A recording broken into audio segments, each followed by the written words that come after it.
بالله من الشيطان الرجيم بسم الله الرحمن الرحيم إذا جاءك المنافقون قالوا نشهد إنك لرسول الله والله يعلم إنك لرسوله والله يشهد إن المنافقين لكاذبون اتخذوا أيمانهم جنة فصدوا عن سبيل الله إنهم ساء ما كانوا يعملون ذلك بأنهم آمنوا ثم كفروا فطبع على قلوبهم فهم لا يفقهون وإذا رأيتهم تعجبك أجسامهم وإن يقولوا تسمع لقولهم كأنهم خشب مسندة يحسبون كل صيحة عليهم هم العدو فاحذرهم قاتلهم الله أنى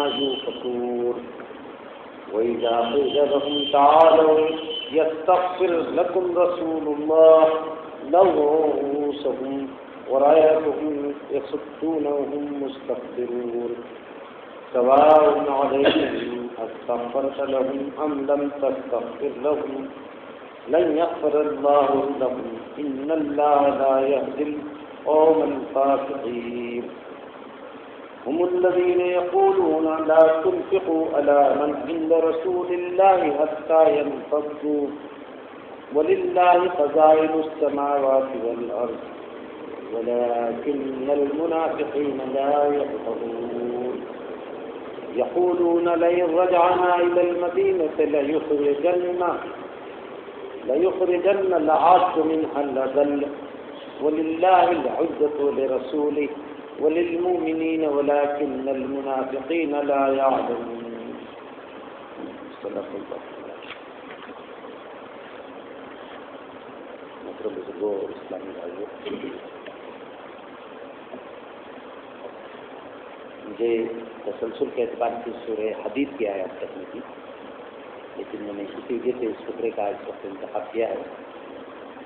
یہ جو میں نے ٹکڑا کے سامنے پڑھا ہے، یہ سورہ منافقون کا پہلا رکوع ہے۔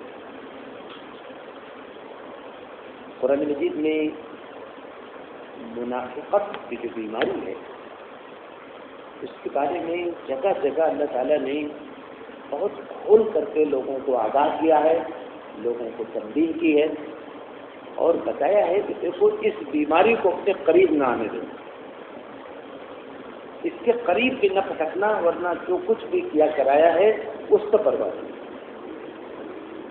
جانتے اگر آپ قرآن مجید کی تلاوت کی جو ترتیب ہے اس کو دیکھیں تو سورہ فاتحہ آپ پڑھتے ہیں، اس کے بعد سورہ بقرہ کا پہلا رکوع ہے جس میں اللہ تعالیٰ نے بتایا کہ الف لام میم ذالک الکتاب لا ریب فیہ، ایک ایسی کتاب ہے اس میں شک و شبہ کی کوئی بات نہیں ہے۔ فرمایا ھدی للمتقین، متقیوں کے لیے ہدایت ہے، رہنمائی ہے۔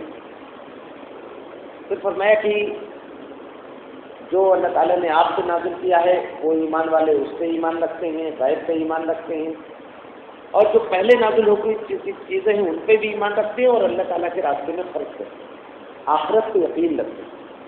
اس کے بعد دو جملوں میں فرمایا کہ رہے وہ لوگ جو پوری طرح سے اللہ کا انکار کر چکے ہیں اور کسی طرح سے سمجھ کے نہیں دینے والے ہیں، تو اب ان کے لیے برابر ہے چاہے آپ انہیں سمجھائیں نہ سمجھائیں، وہ ایمان لے لائیں۔ اتنا کہنے کے بعد پورا ایک بڑا رکوع جو پہلے رکوع سے 1.5 گنا بڑا ہے تقریباً، وہ اللہ تعالیٰ نے منافقوں کے بارے میں۔ سورہ بقرہ مدنی سورہ ہے اور منافقت جو ہے اس کا اظہار مدینے ہی میں ہوا۔ میں نے اس لیے بات اس وقت منتخب کیا ہے کہ میرے ذہن میں کئی دنوں سے بات آ رہی ہے کہ رسول اللہ صلی اللہ علیہ وسلم کی امت کو منافقت کے شکل میں بہت بڑا چیلنج درپیش ہے۔ اتنا بڑا چیلنج ہے کہ امت اور ہر چیلنج جو خارجی ہے اس سے کہیں نہ کہیں مقابلہ کر لیتی ہے، لیکن یہ جو منافقت کا چیلنج ہے امت کے لیے بہت بھاری پڑ رہا ہے۔ چاہے ملک کے اندر ہو اور چاہے ملک کے باہر ہو. جو گلوبل سینیریو ہے، عالمی منظرنامہ ہے، اس میں بھی صورتحال ہے کہ جو منافق عناصر ہیں امت کے، وہ امت کے لیے موت کا سامان بنے ہوئے. تو اللہ رب العالمین نے اس پورے رکوع میں منافقین کے بارے میں بتایا، اور یہ بتایا، اتنا کہا، بہت غور سے اس بات کو سمجھیے، اتنا کہا کہ لوگوں میں کچھ ایسے لوگ ہیں جو کہتے ہیں کہ ہم ایمان لائیں. ومن الناس من يقول آمنا باليوم الآخر وما هم بمؤمنين. لوگوں میں کچھ ایسے لوگ ہیں جو کہتے ہیں ہم ایمان لائے اللہ پر اور آخرت کے دن پر. اللہ تعالیٰ فرماتے ہیں وما هم بمؤمنين، یہ ہرگز مومن نہیں. اللہ نے فرمایا يخادعون الله والذين آمنوا، یہ اللہ کو دھوکہ دے رہے ہیں اور مومنوں کو دھوکہ دے رہے ہیں. وما يخدعون الا انفسهم، یہ اپنے علاوہ کسی کو دھوکہ نہیں، یہ اپنے کو دھوکہ دے رہے ہیں. یہ اللہ کو کیا دھوکہ دیں گے، یہ ایمان والوں کو کیا دھوکہ دیں گے؟ یہ دراصل اپنے کو نقصان پہنچا رہے ہیں، اپنے کو دھوکہ. یہ سمجھتے ہیں کہ ان کی چالاکی ان کو بہت نفع پہنچائے گی. یہ جس کو چالاکی سمجھتے ہیں یہ ان کی ہلاکت، ان کی تباہی. چنانچہ آپ دیکھیں گے کہ یہ ٹکڑا جو میں نے آپ کے سامنے پڑھا ہے، یہ مدینے میں اس وقت نازل ہوا ہے، تقریباً 4 سال ہو چکے تھے مدینے میں آئے ہوئے. مدینے میں دوسرا سال جو تھا اسی میں بدر کی لڑائی ہوئی تھی، تیسرے سال میں احد کی لڑائی ہوئی، اور چوتھے سال میں ایک واقعہ پیش آ گیا جس کے اوپر یہ سورہ نازل ہوئی. جو تیسرے سال میں جو بات پیش آ گئی تھی وہ یہ تھی کہ منافقین کا ایک گروہ احد کی لڑائی سے عین میدان جنگ میں 300 لوگوں کو لے کر کے الگ ہو گیا. 3000 کے کافروں کے لشکر کے مقابلے میں اب نبی صلی اللہ علیہ وسلم کی پوری قوت صرف 700 لوگوں کی رہ گئی. مقابلہ ہوا، اس میں کچھ اور بھی کمزوریاں آ گئی. نتیجہ یہ ہوا کہ اللہ کے نبی زخمی ہوئے، مسلمانوں میں سے 70 صحابہ شہید ہو گئے، 100 سے زائد لوگ زخمی ہو گئے. پوری جمعیت ایک طرح سے زبردست نقصان تھا. اگر آپ دیکھیں گے تو کہیں نہ کہیں اس میں منافقین کے اس طرز عمل کا بہت بڑا رول ہے جو عین میدان جنگ میں انہوں نے مسلمانوں کے پورے سائیکوں پر اثر ڈالا. مسلمانوں کا ساتھ چھوڑ کر کے، ان کے الگ ہو کر کے، جہاں مسلمانوں کا سائیکو مجروح ہوا ہوگا وہیں دشمنوں کا حوصلہ بھی بڑھا ہوگا کہ اب ان کو اس کو ہم ایک حل میں دے لیں. یہ صورتحال پیش آ سکتی تھی، اور اس پورے گروپ کا سردار عبداللہ بن ابی تھا، جس کو منافقوں کا سردار کہا جاتا ہے اسلامی تاریخ کے اندر. 1 سال گزرا تھا، ایک اور لڑائی درپیش ہوئی، اور اس جنگ سے اللہ کے نبی صلی اللہ علیہ وسلم صحابہ کو لے کر کے واپس ہو. مسلمانوں کو اللہ نے اس جنگ میں فتح دی، واپس ہو رہے تھے. یہ منافقین بھی اس جنگ میں اللہ کے نبی کے ساتھ. یہ منافقین کا طرز عمل پوری اسلامی تاریخ میں رہا کہ جہاں وہ یہ سمجھتے تھے کہ مقابلہ کچھ نہیں ہے، بس مال غنیمت ہی ملے گا، مخالف قوت کمزور ہے، تو وہاں بہت بڑھ چڑھ کر کے پہنچتے. اور جب دیکھتے تھے کہ مخالف قوت مضبوط ہے تو پھر کہتے تھے کہ ہم نہیں سمجھتے تھے کہ جنگ ہوگی، جنگ ہوتی تو ہم ذرا تیاری کے ساتھ. اس طرح کا ان کا طرز عمل تھا. یہ جو جنگ ہوئی، اس سے لوٹ کر کے اللہ کے نبی صلی اللہ علیہ وسلم مدینے جا رہے تھے. راستے میں ایک جگہ آپ کو ٹھہرنا پڑا. جو آپ کو ٹھہرنا پڑا کسی ضرورت سے، دوپہر کا وقت تھا، پانی لے رہے تھے لوگ اپنی ضروریات کے لیے.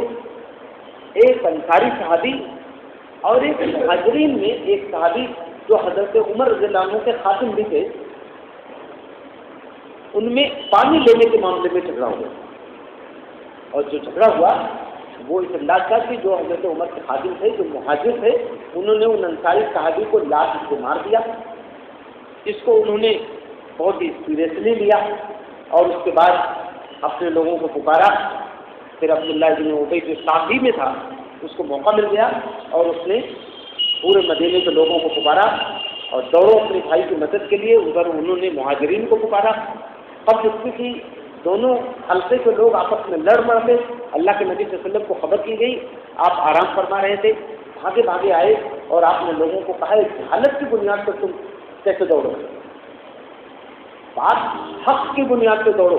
زیادتی کسی نے بھی کی ہو اس کے خلاف رہو, کوئی مظلوم ہو کوئی بھی ہو اس کے ساتھ رہو. یہ جہالت کی بنیاد پر, یعنی یہ گروہ ہو یہ گروہ, میں تو تمہیں ایک گروہ بنا کر کے میں نے چھوڑا.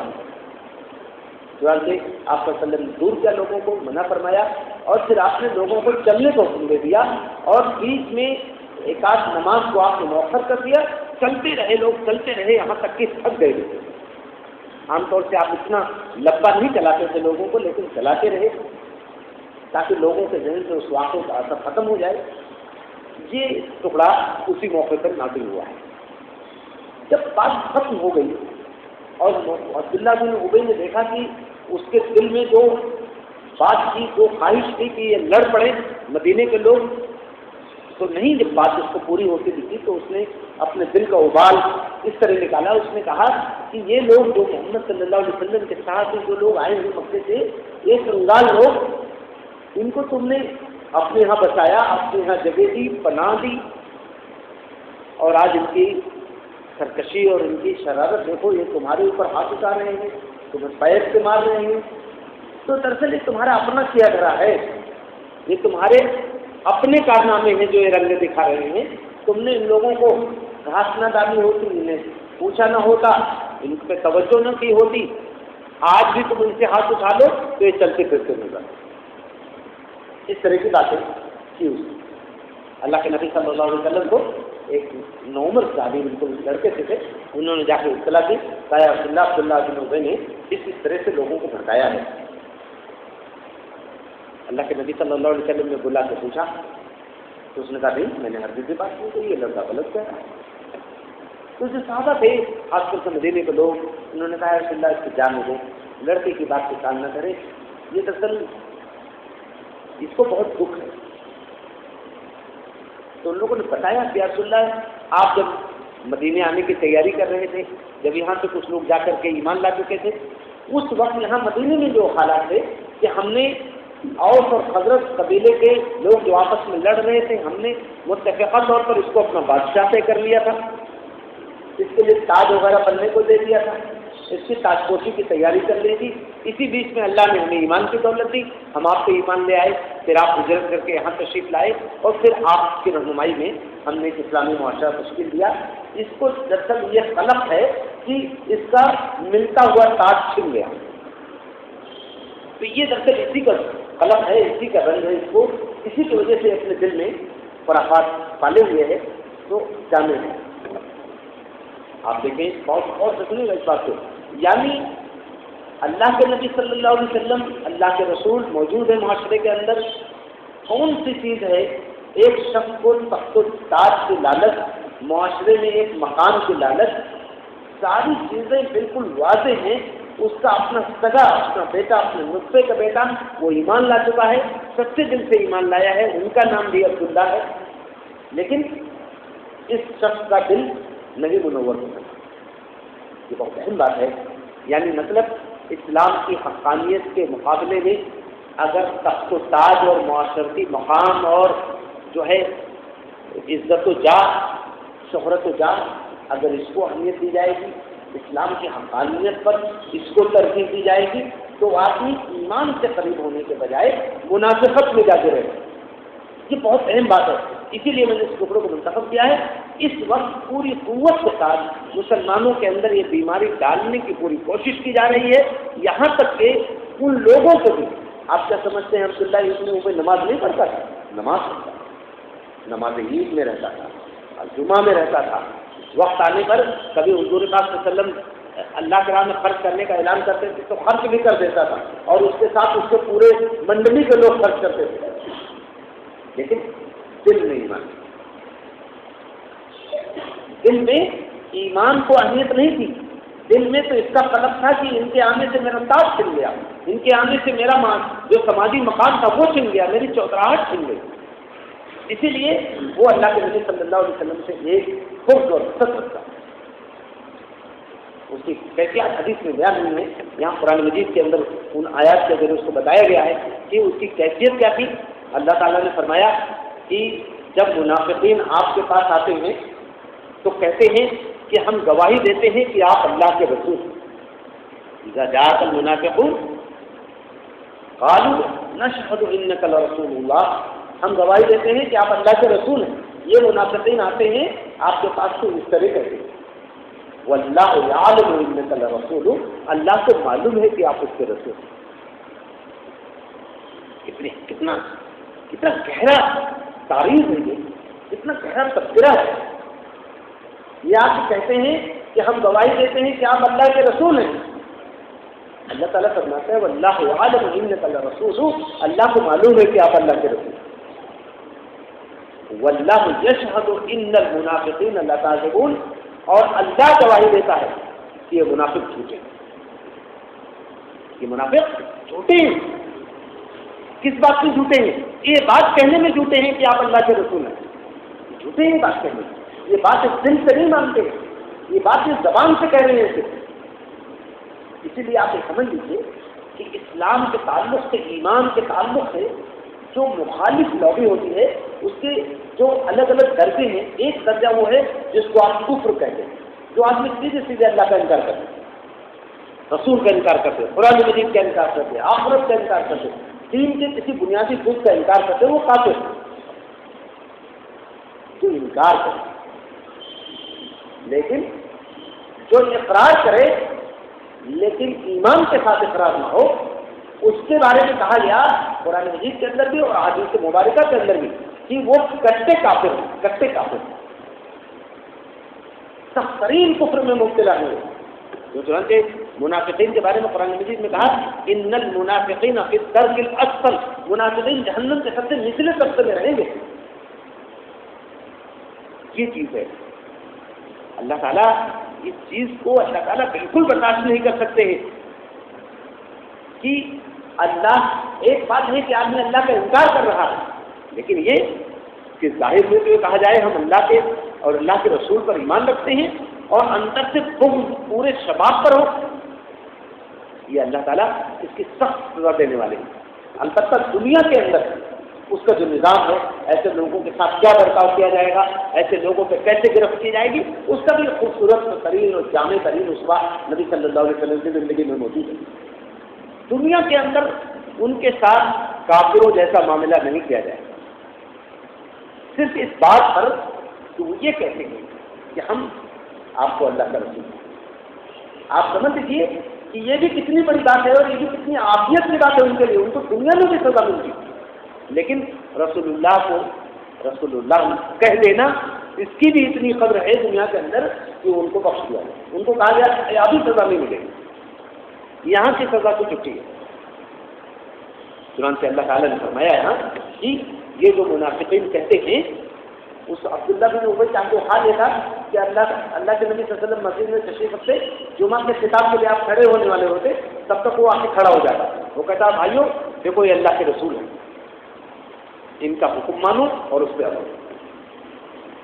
تو جب یہ واقعہ ہوا جس کا میں نے ابھی آپ کے سامنے ذکر کیا، تو اگلا جمعہ آیا تو پھر وہ آ کر کے کھڑا ہوا. تو صحابہ نے اس کو کھینچ کے باہر کیا. دیکھو تم اس لائق نہیں ہو کہ تم یہ بات کہو گے، تم نے اپنی حقیقت ظاہر کر دی. وہ جھلاتا ہوا چلا گیا. یہ جو بات اللہ رب العالمین نے یہاں رکھی ہے کہ ہم لوگ یہ ضرور دیکھیں، یہ اہل ایمان کی ذمہ داری ہے، اہل ایمان کی قیادت کی بھی ذمہ داری ہے کہ وہ مسلمانوں میں اس طرح سے رہیں، اس طرح سے مسلم معاشرے کو مانیٹر کریں، اس کی رہنمائی کریں کہ منافقین اپنی سازش میں کامیاب نہ ہونے پائیں. منافقین دل کے ساتھ، اسلام کے ساتھ نہیں ہوتے، دل سے وہ اسلام کے سے بغض رکھتے ہیں، ظاہر میں امت میں رہتے ہیں، اندر سے کفر کے اوپر. معاف کیجیے، یہ چیز ایسی ہے کہ اسے ہمیں ضرور پڑھنا چاہیے. صحابہ اپنے بارے میں گھبرا جاتے تھے، اگر کیفیتوں میں فرق آ جاتا تھا تو گھبرا جاتے. بہت مشہور و معروف واقعہ ہے کہ حضرت حنظلہ رضی اللہ تعالیٰ عنہ اللہ کے نبی کی مجلس میں شریک تھے، آخرت کا ذکر چل رہا تھا، ان کو رقت طاری ہوئی، گھبراہٹ طاری ہو گئی، ایسا لگا کہ جیسے آخرت قائم ہونے والی ہے، ایسا لگا جیسے جنت و جہنم میں دیکھ رہا ہوں۔ گھر آ گئے، بیوی کے پاس بیٹھے، کھجوریں کھائیں، ٹھنڈا ٹھنڈا پانی پیا، سکون دل پہ طاری ہو گیا، ایسا لگا کہ جیسے حضور پاک صلی اللہ علیہ وسلم کے پاس جو کیفیت رہتی ہے بعد میں میری وہ کیفیت نہیں رہتی۔ یہ تو کہیں میں منافقت کی طرف تو نہیں جاتی۔ بس رونے لگے۔ ان کی بیوی نے کہا کیا ہوا؟ کہا نافقہ حنظلہ منافق ہے۔ پھر فوراً نکلے، اللہ کے نبی کی طرف صلی اللہ علیہ وسلم کی طرف چل پڑے، راستے میں روتے ہوئے جا رہے تھے، حضرت ابوبکر مل گئے، کہا کہ کیوں رو رہے ہو؟ کہا یا ابوبکر نافقہ حنظلہ، اے ابوبکر حنظلہ منافق ہو گیا۔ ان کا بھی تم تو اچھے خاصے مومن مسلم اللہ کے نبی کو وفادار، تم کیسے منافق ہو جائے؟ کہا کہ یہ ہے حضور پاک صلی اللہ علیہ وسلم کے پاس رہتے ہیں تو کیفیت الگ رہتی ہے، اور وہاں سے چلے آتے ہیں کیفیت بدل جاتی ہے، دل کا وہ حال نہیں رہتا۔ میں آپ سے کر رہا ہوں یہ وہ لوگ تھے کہ جن کے بارے میں اللہ نے فرمایا رضی اللہ عنہ و رضوا عنہ، اللہ ان سے راضی ہو گیا، وہ اللہ سے راضی ہو گئے۔ اگر ان کو اتنی فکر ہے اپنے ایمان کے بارے میں، اپنی کیفیات کے بارے میں، تو میری اور آپ کے کیا اوقات ہے؟ آج کے زمانے سے کسی بڑے سے بڑے عالم و فاضل اور رہنما کی کیا حیثیت ہے؟ صحابہ کے ایک معمولی جو یعنی ادنا درجے کے جو کم رتبے والے صحابہ رہے ہوں گے، ان کے مقابلے میں بھی آج کسی بڑے سے رہنما کی کیا حیثیت ہے؟ انہیں اپنے ایمان کی معاف کیجیے گا، ہمیں ضرور سے اپنا جائزہ لینے کے لیے اور یہ دیکھنا کہ کہیں ہم اور ہمارا معاشرہ اور ہمارا گھر کہیں اسلام سے اس کا رشتہ کمزور نہ ہو جائے اور کہیں وہ منافقت کی جو ہے سروں کو نہ پکڑنے لگے۔ آپ ایک نہ سمجھیے کہ ہم بہت مضبوط ہیں۔ میں اپنے دوست کو جانتا ہوں، اسلامی تحریک اور دعوت اور اقامت اور سب کے بڑے بڑے نعرے تھے، آج ان کا لڑکا نقصلی ہو گیا، ان کا لڑکا بالکل اس کو کوئی تعلق نہیں رہ گیا دین سے، ایک دینی ذمہ دار ہے آج بھی۔ تو ہمیں اپنے گھروں کی فکر کرنی ہے۔ میں نے یہ ٹکڑا اس لیے منتخب کیا کہ یہ بظاہر ایسا نہیں ہے کچھ کہ میں سمجھ رہا ہوں کہ ہم لوگ منافق ہو گئے، نہیں، اللہ تعالیٰ نے آیتوں کو قیامت تک کے لیے رکھا ہے تاکہ مسلمان اپنے آپ کو ان بیماریوں کو قریب نہ آنے دیں، اور اگر غافل ہو گئے تو یہ بیماریاں آتی ہیں، بڑے دبے پاؤں آتی ہیں بیماریاں، آدمی اس کی 50 تعویلیں کرتا ہے۔ سورہ مائدہ میں اللہ تعالیٰ نے منافقین کے بارے میں لکھا ہے کہ جب ان کو دیکھا جاتا ہے تو اکثر وہ اللہ کے دشمنوں کے ساتھ ملتے ہیں، ان سے جب پوچھا جاتا ہے کہ بھئی ہر دم آپ وہی کیوں نظر آتے ہیں تو کہتے ہیں یہ انسوسی بنا دائرہ، ہم جو ہے آگے کے حالات پر نگاہ رکھتے ہیں، آپ کی طرح سادہ لوگ تھوڑی ہیں، آپ کی طرح سے بالکل سرفیس تھوڑی دیکھ رہے ہیں، بڑی گہرائیوں میں دیکھتے ہیں، ہم آگے کے حالات کو بھی دیکھ رہے ہیں۔ اگر اسلام کا صحیح کروٹ بیٹھ گیا تو ٹھیک ہے، ورنہ اگر کہیں معاملہ الٹ گیا تو ہمارا مستقبل تو محفوظ رہنا چاہیے نا، یہ منافقوں کی پہچان کرنا چاہیے۔ یہ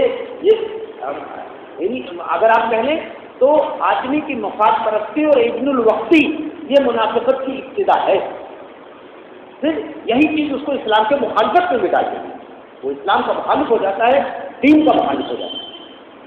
اللہ تعالیٰ نے یہاں فرمایا کہ یہ جو منافقین ہیں اتخذوا ایمانہم جنۃ، یہ اپنی قسموں کو ڈھال بناتے ہیں، اوپر قسم کھایا ہے کہ ہم اللہ کو دعا کر کے کہتے ہیں آپ اللہ کے رسول ہیں، اللہ نے فرمایا یہ اپنی قسموں کو ڈھال بناتے ہیں، کیوں؟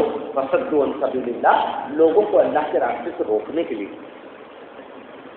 کتنی اہم بات ہے، قسم تو اللہ ہی کے نام کی کھاتے ہیں، قسم کعبے کے رب کی کھاتے ہیں، اور اللہ فرما رہے ہیں کہ یہ ان کی قسمیں لوگوں کو اللہ کے دین سے روکنے کے لیے ہیں، لوگوں کو یہ بتانے کے لیے ہیں کہ ہم اسلام کے لیے مخلص ہیں، حالانکہ اندر صورتحال بالکل ہے۔ میں آپ سے بات کروں، قریب 20-22 سال ہو گئے، میں نے سورہ بقرہ کا دوسرا رکوع جس کا میں نے ابھی ذکر کیا شروع میں، اسی کی ایک مسجد میں میں نے تصویر کی اور میں نے اشارہ کیا کہ منافقت کا ایک بیماری بہت تیزی کے ساتھ مسلمانوں میں ڈالی جا رہی ہے، اور اب ایسا بھی ہے کہ تقریر کرنے والے، وعد و نصیحت بظاہر کرنے والے، دینی کاموں میں نظر آنے والے، ایسے بھی لوگوں کو پکڑنے کا ارادہ ہے، ایسے لوگوں کو منافق بنانے کا ارادہ ہے، کیونکہ وہ ان کے مقاصد کے لیے زیادہ مفید ہوں گے۔ تو ایک بزرگ آدمی آ کر کے چمٹ گئے، رونے لگے، کہنے لگے ان آیات کا درد ہر مسجد میں ہوتا ہے۔ اور انہوں نے کچھ اشارات کیے کہ کیا کیا ہو رہا ہے، کس طرح سے چند پیسوں کے لیے کچھ مطلب سطحی مفادات کے لیے آدمی اپنے مسجد کے راز، اپنے دین و ملت کے راز، اپنے دین و ملت کی امانتوں کو دوسروں کے سامنے چند پیسوں پہ لے جا کے وہاں پہنچاتا ہے، تو اس کی تفصیل کرتا ہے۔ میں ایک بات بہت ادب کے ساتھ سنی کہ ایک موقع پر میں ایک جگہ ایسی ہوٹل میں کھانا کھا رہا تھا، کچھ ایسی باتیں ہو رہی تھی، ایک نوجوان آ کر کے وہاں بیٹھ گیا، میں نہیں سمجھ پایا کہ کون ہے۔ انہوں نے کچھ اپنا تعارف کرایا، پھر انہوں نے کہا کہ میں دینی کاموں سے جڑا ہوا تھا، ایک آدمی نے مجھے آ کر کے پیسے کی پیشکش کی اور کہا ان دینی کاموں کی تفصیل آپ مجھے پہنچا دیں۔ تو کہا کہ میرے والد دینی محنت سے جڑے ہوئے تھے، میں دوسرے لائن کی محنت میں داخل ہو رہا تھا۔ انہوں نے دیکھ لیا اس آدمی کو جاتے ہوئے، جب وہ چلا گیا انہوں نے آ کر کے مجھے بہت مارا اس دن اور کہا کہ آئندہ ان پاکیزہ لوگوں کے پروگرام میں تم جانا نہیں، تم اتنے گندے ہو، اتنی گری ہوئی سطح پہ ہو، یہ مجھے اللہ کا میرے نطفے میں ایسا کمزور ایمان والا لڑکا پیدا ہو جو مجھے اس سے موقع نہیں۔ یعنی آپ کو اس لیے بات کہہ دی ہے کہ ہمیں اندیشہ ہے، اس طرح کے خدشات ہیں، اس لیے ان آیتوں کو بار بار ہمیں پڑھیں۔ اللہ رب العالمین نے فرمایا کہ یہ قسمیں کھائیں گے، یہ اپنی قسموں کو ڈھال بناتے ہیں، فصدوا عن سبیل اللہ، تاکہ لوگوں کو اللہ کے راستے سے روک لے۔ یہ قسم کھائیں گے کہ دیکھو ہم تمہارے مخلص ہیں، دیکھو ہم تمہارے مخلص ہیں، جو کہیں گے تمہارے بھلے کی کہیں گے، ان لوگوں کے ساتھ، ان محنت کے ساتھ، اس گشت کے ساتھ، ان لوگوں کے ساتھ جڑو گے تو تمہاری زندگی کو خطرہ ہے، تمہارا فیوچر خطرے میں پڑ جائے گا۔ یہ اپنی قسموں کو ڈھال بنا۔ اب قسم کس کی کھائیں گے؟ اللہ اور صابر کی قسم۔ اللہ نے فرمایا انہو ساء ما کانوا یعملون، بہت برا کام ہے جو یہ لوگ کریں، بہت بری حرکت ہے جو لوگ کریں، اس کا خمیازہ ان کو بھگتنا ہی بھگتنا پڑے گا۔ آپ سنیے، آپ مسجد دیکھیں، کسی آدمی کے بارے میں آپ کو معلوم ہو جائے کہ فلاں آدمی ملت کا وفادار نہیں ہے، رہتا تو ملت میں ہے، سارے فائدے ملت کے اٹھاتا ہے جی، اور وفاداریاں کہیں اور تو دنیا ہی میں اس کا کیا مقام آپ کو ملا پڑے گا جی۔ اور آخرت کے بارے میں تو میں نے آپ سے کہا ان المنافقین فی الدرک الاسفل، قرآن کی آیت ہے منافقین جہنم کے سب سے نچلے طبقے میں رکھے جائیں گے۔ اللہ نے فرمایا ذالک بانہم آمنوا ثم کفروا، ایسا اس لیے ہے کہ انہوں نے ایمان کا دعویٰ کیا اس کے بعد کفر کر دیا۔ زبان سے کہا ہم ایمان لے آئے، لوگوں کو گواہ بنا کے کہا کہ ہم مسلمان ہیں، لیکن اپنی وفاداریوں کو اللہ اور اس کے رسول سے وابستہ کرنے کے بجائے کفر اور کافروں سے وابستہ کیا، تو اس کو اللہ تعالیٰ نے انہوں نے تھوڑی کہا کہ ہم کفر کر رہے ہیں۔ وہ جو منافقین ہیں وہ کسی لمحے کو اپنے آپ کو کافر کہہ رہے تھے، ہرگز نہیں۔ یہ اللہ کہہ رہا ہے ثم کفروا، اللہ اور اس کے رسول کا وفادار رہنے کے بجائے کفر اور کافروں سے وفاداری انہوں نے اختیار کی، اس کو اللہ تعالیٰ نے کفر کہا۔ یہ بہت اہم بات ہے، اس کو سمجھنا پڑے گا کہ اللہ تعالیٰ نے یہ نہیں کہا کہ وہ یہ کہہ رہے ہیں کہ ہم کفر کر رہے ہیں، یا وہ اللہ کا انکار کر رہے ہیں، رسول کا انکار کر رہے ہیں، کعبے سے قبلہ ہونے کا انکار کر رہے ہیں، اللہ کی کتاب کو اللہ کی کتاب ماننے سے انکار کر رہے ہیں، ایسا ہر کچھ نہیں کر رہے ہیں، نماز بھی آتے ہیں پڑھنے، لیکن وفاداریاں اللہ اور اس کے رسول کے بجائے کفر اور کفار سے ہو رہی ہیں، اس کو اللہ نے کفر کہا۔ انہوں نے زبان سے ایک بار ایمان کا دعویٰ کیا، اس کے بعد اپنی اندرون سے اسلام اور اللہ اور اس کے رسول سے دغابازی کی، منافقت، اس کو اللہ نے کفر کہا۔ ثم کفروا فطبع علی قلوبہم فہم لا یفقہون، تو ان کی یہ حرکت اتنی ناپسندیدہ ہے اللہ کی نگاہ میں کہ اب ان کے دلوں پر ایک مہر لگی، ان کے دلوں پر اللہ نے پردہ ہے، اب نہیں سمجھ پائے۔ اسی لیے لوگ صحابہ، علماء، اولیاء اللہ، صلحاء امت، سب سے زیادہ ان کو اپنے ایمان کی فکر لگی رہی، سب سے زیادہ۔ اور سن لیجیے، ایمان ہی کو قرب قیامت میں سب سے زیادہ اسی کو خطرہ پیدا ہوگا۔ ایک حدیث سے معلوم ہوتا ہے کہ قیامت قریب آ جائے گی تو ایک آدمی صبح کو مومن رہے گا اور شام کو کافر ہوگا، مومن سوئے گا اور صبح کو اٹھے گا تو کافر ہوگا۔ ایسے کتنے کا دور ہوگا، کفر اتنا دوڑے گا، منافقت، اللہ سے بغاوت اتنا دوڑے گی اس گھر میں کہ جو اہل ایمان مخلصین ہوں گے وہ اپنی بیویوں بچوں کو جو بہت زیادہ حالات سے متاثر ہو جاتے ہیں ان کو باندھ کے رکھتے ہیں. یہ حالات سن رہے ہیں اس کی تعبیرات الگ ہیں، لیکن میں یہ بات کر رہا ہوں کہ یہاں اللہ نے فرمایا کہ ان کے دلوں پر اس منافقت کی وجہ سے، ٹھیک ہے، اور کسی بیماری کو نہیں کہا گیا یہاں کہا جا رہا ہے اگر منافقت کی حرکت کرو گے تو دل پہ مہر لگے. یہ بڑی خطرناک ہے.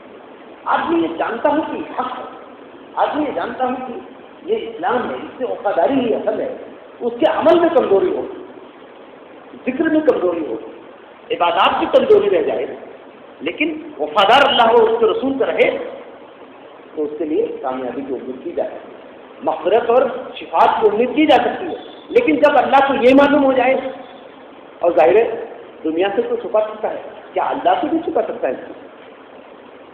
جب اللہ سے یہ معلوم ہو جائے گا کہ یہ زبانی سے دعوے میں اندر سے میرے دشمنوں سے اس کا یارانہ ہے، تو اللہ کو یہ بات پھر بتا سکتا. تو فرمایا بچوں بھی آنا پڑے گے، ان کے دلوں پر ایک چادر ڈال دی جاتی ہے، ایک فرض ڈال دی جاتی ہے، اور پھر وہ سمجھ نہیں پاتے. پھر ان کو سمجھنے، یعنی اس سے اشارہ ہے کہ اگر آدمی ایک بار بھی یہ حرکت کرے گا تو سمجھ لو کہ اس کے تفقع، اس کے سمجھ، اس کے فہم کو اللہ تعالیٰ مردہ کر دیں گے. ایک بار بھی اگر منافقت کی حرکت کرے گا تو اس کے فہم اور سمجھ بوجھ کو اس پہ مردلی کھا جائے گی، وہ اس سے چھن جائے گا، پھر اس کو جلدی سمجھنے کی توفیق نہیں ہوگی. یہ اتنی گندی چیز ہے، یہ اتنی اللہ کے نزدیک ناپسندیدہ ہے. فرمایا منافقین کے بارے میں آپ کو کیا کروں، یہ 1500 سال پہلے کی بات کی جا رہی ہے، لیکن ہمیں یہ آیت اس لیے، یہ سورہ اس لیے رکھی گئی قیامت تک کہ مسلمان ہمیشہ اپنے معاشرے کو چیک کرتے رہیں. ان کی تکفیر کرنا اور ان کا قتل کرنا یہ نہیں، لیکن ان سے اپنے آپ کو بچانا. ابھی آگے آیت آ رہی ہے، بالکل اللہ نے رات لفظ فرمایا کہ ان کو جب تم دیکھو گے تو ان کی پرسنالٹی تم کو حیرت زدہ کرے، تو جن کا اجسام، ان کی شخصیت، ان کے جسم، ان کے قد و حال، ان کے قد و قامت انہیں حیرت میں ڈال دے گی. بڑے خوبصورت، بڑے آنبان والے، بڑے جو ہے بنے کھنے، سب بہت ایک الگ شان دیے ہوئے ہوں، لیکن فرمایا وہ یہ قولو تسمع لقولہ، بولنے لگیں گے تو ایسی زبانیں بولیں گے، ایسے الفاظ بولیں گے، ایسے جملے بولیں گے کہ سنتے رہ جاؤ. یہ اشارات ہے. کان خوش مسندہ، دراصل جیسے لکڑی کے چھوڑے ہوتے ہیں جو کہیں ٹنگے ہوئے ہوں، ان کی حیثیت ایسی ہی ہے. لکڑی کے پونیاں ہوتی ہیں، ان کو ایسے ٹانگ دو، ان کے اندر نہ کوئی سبزی ہے، نہ رویدگی ہے، نہ کوئی احساس ہے، بس مری ہوئی لکڑیاں ہیں. لکڑی نظر آ رہی ہے، درخت کا ٹکڑا نظر آ رہا ہے، لیکن اس میں کوئی جان نہیں. فرمایا ان کی شخصیتیں بڑی مسحور کن ہیں، ان کی زبانیں بڑی حیرت انگیز ہیں. ان کو سن کر کے تمہیں ایسا لگے گا جیسے کتنے نفیس لوگ ہیں، نفیس الطبع لوگ ہیں، لیکن دلوں میں اتنی گندگی ہے، اتنی گندگی ہے. جس اللہ کا نام لیتے ہیں اسی کے دشمنوں سے یارانہ ہے، جس رسول کا نام لیتے ہیں اسی کے دشمنوں سے پینگے بڑھاتے ہیں. ان کے وفادار ہیں، اللہ اور اس کے رسول کے وفادار ہرگز نہیں ہیں. تو اللہ نے فرمایا اس وقت حالات کے مدینے کے تھے، اس کا اشارہ کیا کہ ان منافقین کے بارے میں کچھ اشارات آ چکے تھے. تو جب بھی کوئی بات ہوتی اندر باتیں کرتے رہتے.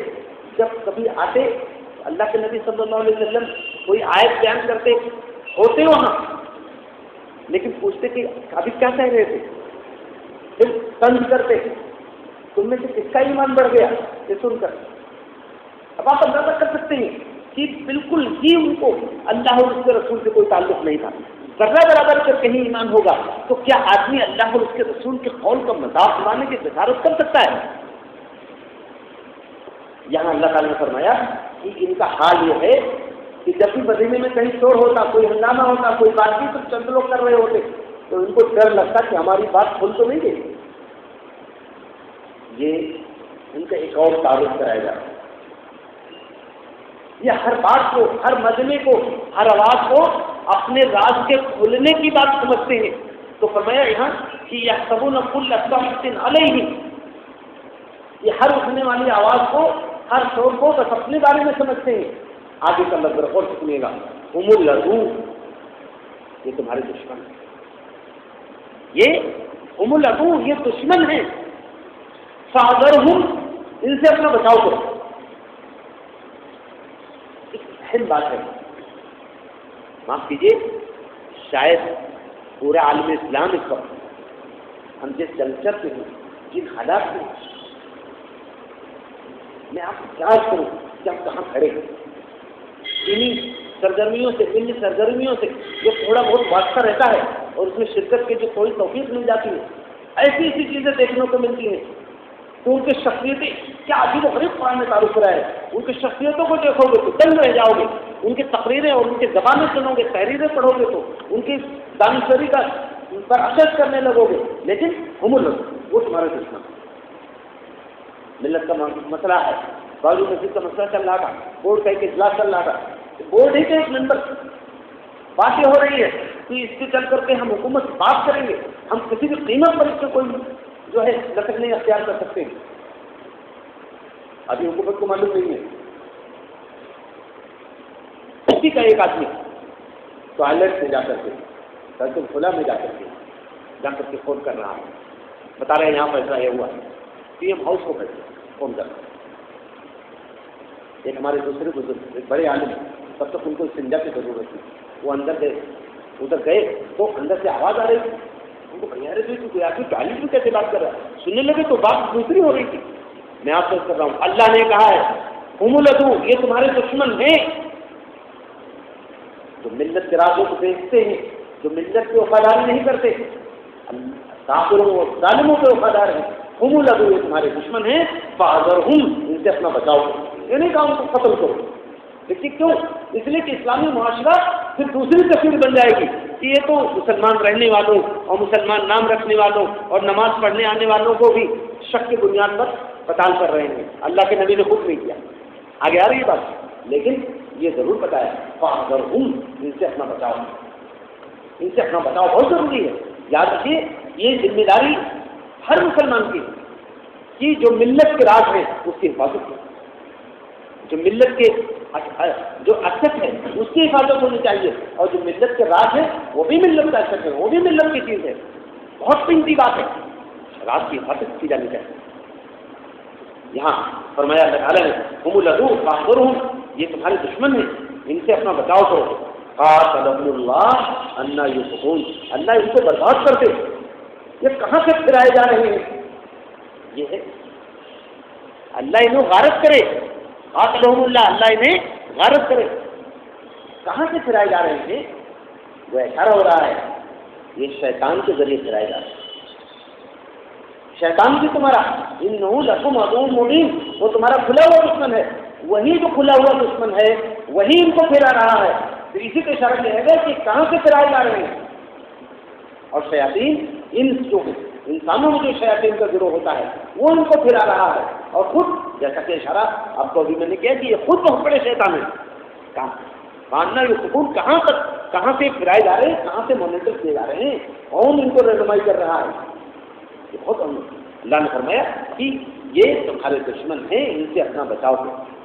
پیچھے قرآن مجید میں ایک جگہ دو مقامات پر اللہ تعالیٰ نے فرمایا کفار کی سازشوں کا ذکر کرتے ہوئے فرمایا کہ ان سے اپنا بچاؤ کرو. خذوا حذرکم، الفاظ نہیں ہے، اپنا بچاؤ کرو ان سے.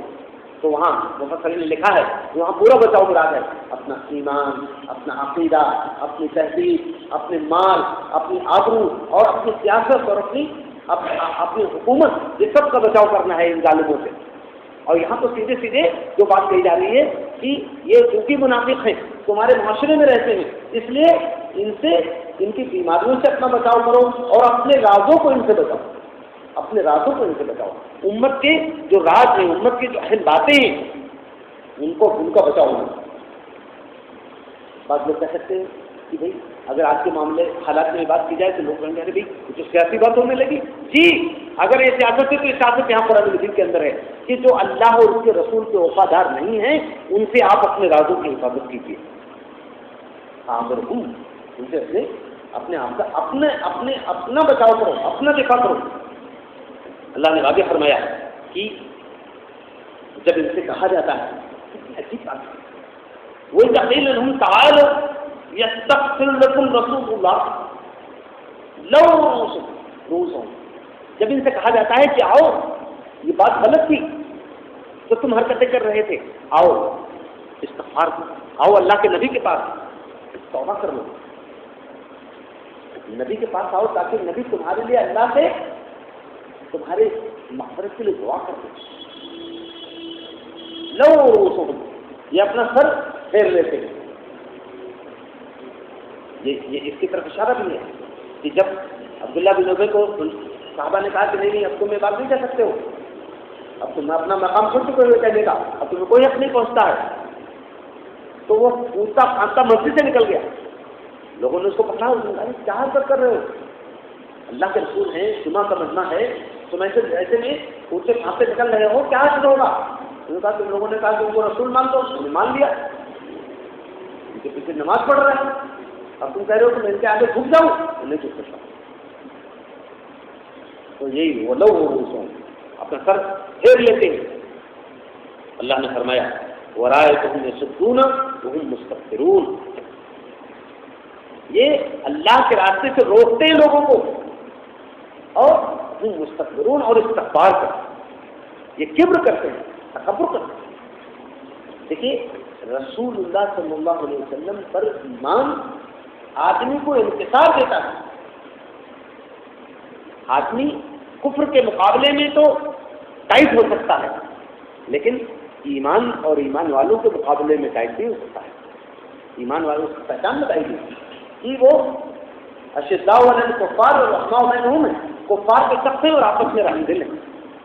اللہ نے یہاں فرمایا سواء علیہم، یہاں یہ کتنی خطرناک بات کہی گئی ہے، سواء علیہم استغفرت لہم ام لم تستغفر لہم لن یغفر اللہ، برابر ہے چاہے اب آپ ان کو ڈرائیں یا نہ ڈرائیں، ان کے لیے آپ اللہ سے مغفرت طلب کریں یا نہ کریں، اللہ ان کی مغفرت نہیں کرنے والا۔ تو قبل اس کے کہ معاشرے کے اندر، مسلم ملت کے اندر اگر کہیں سے کسی مفاد پرستی اور کسی دنیاوی لالچ کے تحت کوئی آدمی اس طرح کی حرکت کرنے لگے، اگر ابتدائی میں ہے اپنے آپ کو بچا لے، اپنے آپ کو روک لے، ورنہ جب آگے چلا جائے گا تو اللہ تعالیٰ نے فرمایا، نبی کو کہہ دیا چاہے آپ ان کے لیے استغفار کریں یا نہ کریں، اللہ کا اعلان ہو رہا ہے، اللہ کہہ رہا ہے کہ اب اللہ ان کو نہیں بخشے گا۔ دو جگہوں پر اللہ نے اس طرح کی بات کہی ہے، ایک شرک کے بارے میں کہا ہے کہ شرک کو اللہ بالکل نہیں بخشے، اور یہاں منافقین کے بارے میں کہا جا رہا ہے کہ اگر اس حرکت کے تائب ہو کر کے پلٹ کر کے اللہ کے حضور سجود نہیں ہوتے اور نبی سے معافی نہیں مانگتے، نبی کے پاس آ کر کے اپنی وفاداری سے خاص نہیں کرتے، تو اے نبی اگر آپ اپنے رحمت للعالمین کی وجہ سے، اپنے نرم دلی کی وجہ سے آپ ان کے لیے اگر اللہ سے مغفرت بھی طلب کریں، اللہ آپ ان کو معاف نہیں کرتے۔ فرمایا ان اللہ لا یهدی القوم الفاسقین، اللہ فاسق لوگوں کو ہدایت نہیں دیتا۔ یہاں فرمایا جو آخری ٹکڑا ہے وہ عبداللہ بن ابی نے اس جنگ کے موقع پر وہ جھگڑا ہوا تھا، تو آخر میں اس نے ایک بات کہی تھی، اس نے کہا تھا کہ خدا کی قسم مدینے پلٹ کر کے، مدینے لوٹ کر کے جو عزت والے ہیں وہ ذلیل لوگوں کو باہر نکالیں۔ کون لوگ تھے؟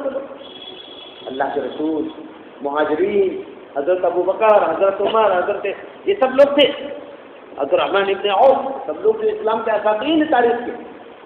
اس نے کہا کہ ہم مدینے پہنچ کر کے جو عزت والے ہیں وہ ذلیل لوگوں کو باہر نکال دیں۔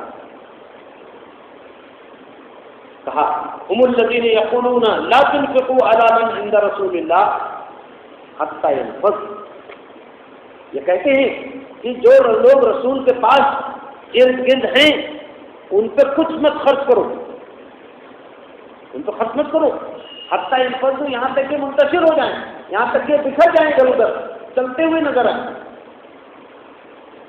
تم نے گویا وہ کہنا چاہ رہے تھے کہ تم نے ان پہ خرچ کر کے، ان کو مضبوطی دے کر کے گویا تم نے مجھے کمزور کر دیا، میری بادشاہت جو تاجپوشی تھی اس کو کمزور کیا.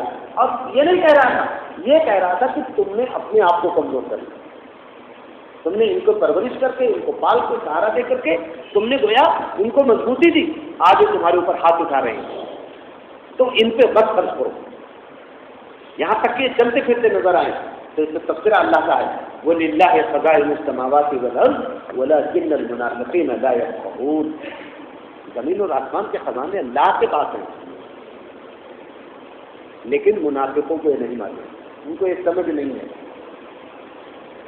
مدینے کے لوگوں نے یقیناً مکے کے لوگوں کی بہت مدد کی، لیکن حالات الگ ہیں.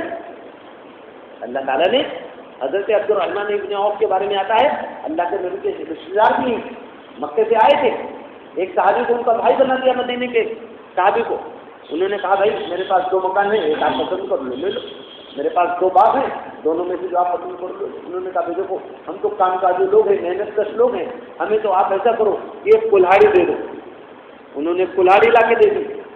وہ لکڑی لے کے اللہ کے نبی کے پاس گئے، کہا اللہ اس میں دستہ اپنے ہاتھ مبارک ہاتھ سے لگا دیجیے. لگا دیا. لے کے جنگل گئے، لکڑیاں کاٹنے لگے، لا کے بیچنے لگے، کرنے لگے. اتنی برکت ہوئی کہ کئی 100 اونٹوں کے ان کے سامان اور تجارتی معاملات لگ کے آتے تھے. تو اللہ نے فرمایا کہ یہ کہہ رہے ہیں کہ رسول کے پاس جو لوگ ہیں ان پہ مت خرچ کرو، یہاں تک کہ یہ چلتے پھرتے نظر آئیں. فرمایا وَلِلَّهِ خَزَائِنُ السَّمَاوَاتِ وَالْأَرْضِ، زمین اور آسمان کے خزانے تو اللہ کے پاس ہیں. وَلَٰكِنَّ الْمُنَافِقِينَ لَا يَفْقَهُونَ، منافقوں کو اس کی سمجھ نہیں ہے. آپ اندازہ کیجیے کہ مدینے کے سب سے رئیس آدمی جو تھے وہ حضرت عثمان رضی اللہ عنہ اور مہاجر تھے. غزوہ تبوک جو سب سے بڑی سپر پاور سے اللہ کے نبی لڑنے جا رہے تھے، نکلے تھے، اس کا 1/3 پورا خرچہ حضرت عثمان نے دیا تھا. 30,000 کے لشکر کا خرچے کا 1/3 دے دینا کوئی معمولی بات نہیں ہے. تو اللہ تعالیٰ فرما رہے ہیں للہ خزائن السماوات والارض، زمین اور آسمان کے خزانے اللہ کے پاس ہیں. آج بھی میں آپ سے کر رہا ہوں، منافقین کے انداز کے جو لوگ ہوتے ہیں یہی تبصرے. کیا ان لوگوں پر خرچ کر رہے ہو؟ ان کو کیوں پال پوس رہے ہو؟ یہ وہ لوگ ہیں جن کی وفاداریاں اسلام سے نہیں ہیں، وہ کہیں اور سے مانیٹر کیے جاتے ہیں. وہ ایمان والوں پر اور ایمانی اداروں پر ان پہ خرچ کرنے کو کہتے ہیں. ان پہ کیوں خرچ کر رہے ہو؟ اللہ رب العالمین نے فرمایا دیکھو تم نہیں بھی خرچ کرو گے تو زمین اور آسمان کے خزانے تو اللہ کے پاس. جس وقت تذکرہ ہوا تھا اس وقت حضرت عثمان وغیرہ کی کوئی بہت زیادہ مالی حیثیت نہیں تھی، لیکن چند دنوں میں آپ دیکھیں گے کہ بعد میں حضرت عمر کی خلافت کے زمانے میں تو حالات ہو گئے تھے کہ بڑے بڑے قحط کے جو مناظر آئے اس میں پورے مدینے کا پورا اطراف کا پورا خرچ حضرت عثمان نے دے دی. ایسے دے رہے زمین اور آسمان کے خزانے تو ان کے پاس اللہ کے پاس، جس کو چاہے گا دے. فرمایا یقولون لئن رجعنا الی المدینہ، یہ لوگ کہہ رہے ہیں کہ جب ہم مدینے واپس چلیں گے لَيُخْرِجَنَّ عَبْدٌ مِنْهَا، اصل تو جو عزت والے ہیں وہ ذلیل لوگوں کو باہر نکالتے ہیں. اللہ تعالیٰ کا تذکرہ یہاں بھی، وہاں اوپر تذکرہ کیا تھا کہ ان پہ خرچ نہ کرو تو چلتے پھرتے نظر آئے، تو اس پہ تذکرہ کیا زمین اور آسمان کے خزانے اللہ کے پاس ہیں، ایسا دے گا کہ تم سوچ بھی نہیں.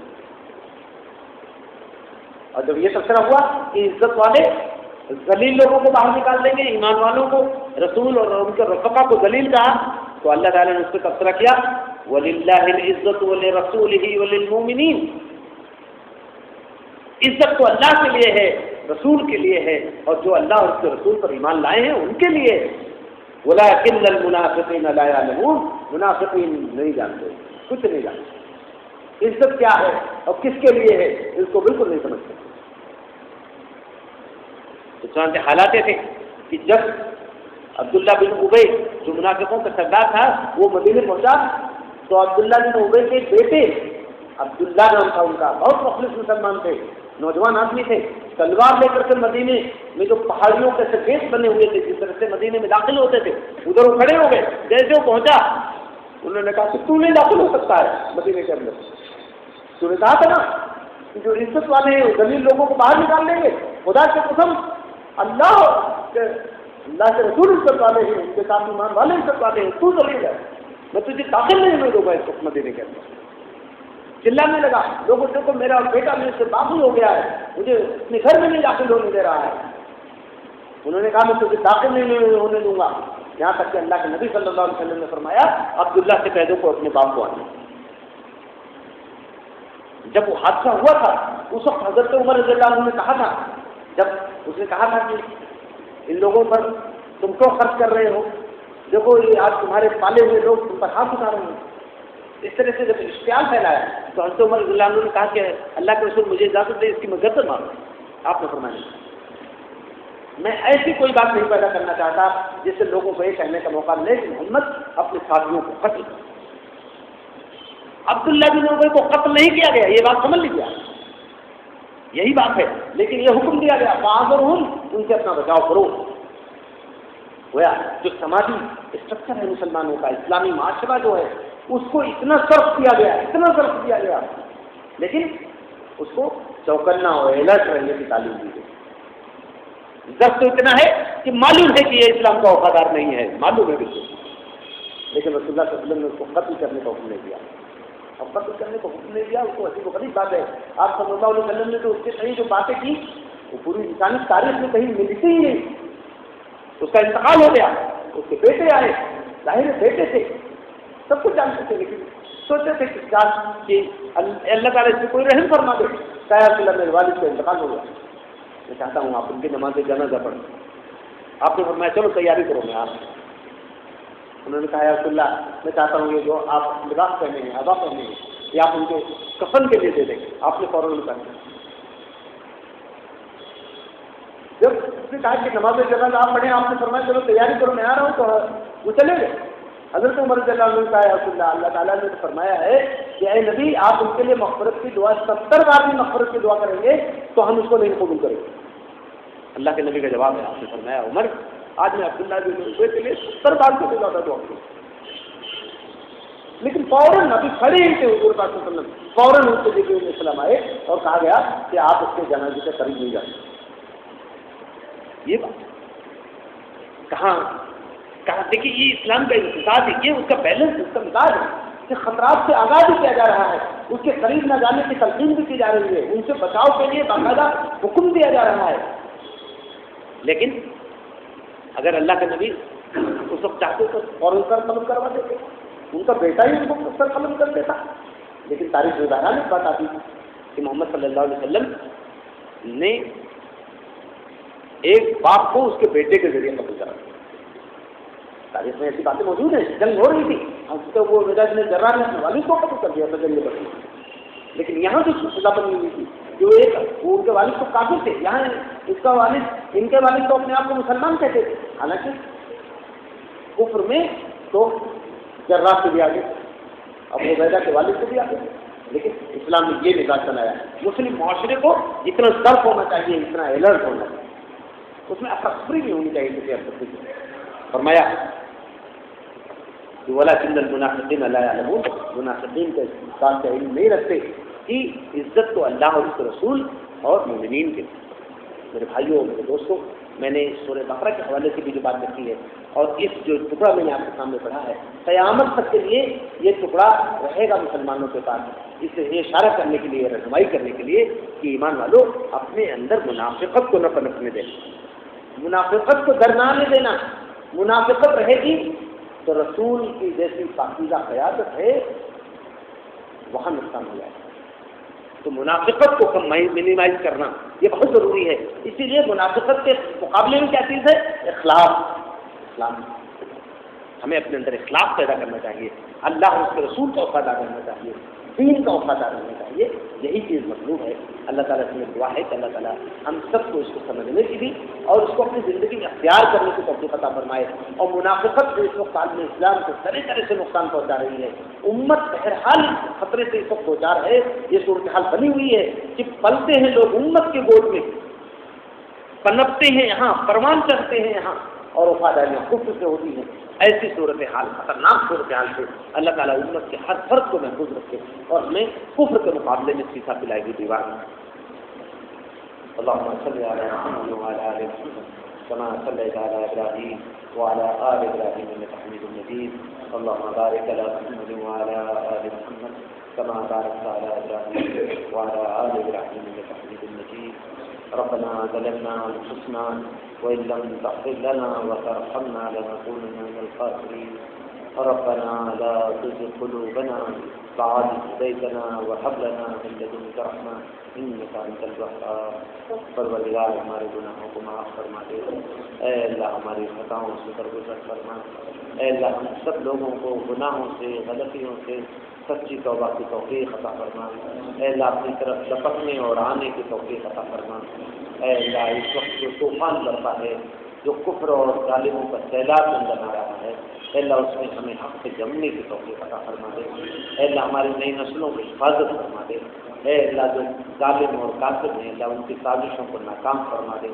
اے اللہ ان جو بیماریاں ہمارے اندر پیدا کرنا چاہتی ہیں، ظاہری اور باطنی، اللہ ان سب سے ہماری حفاظت فرما دے. صلی اللہ تعالیٰ علیہ خیر خلقہ محمد وآلہ وصحبہ اجمعین برحمتک یا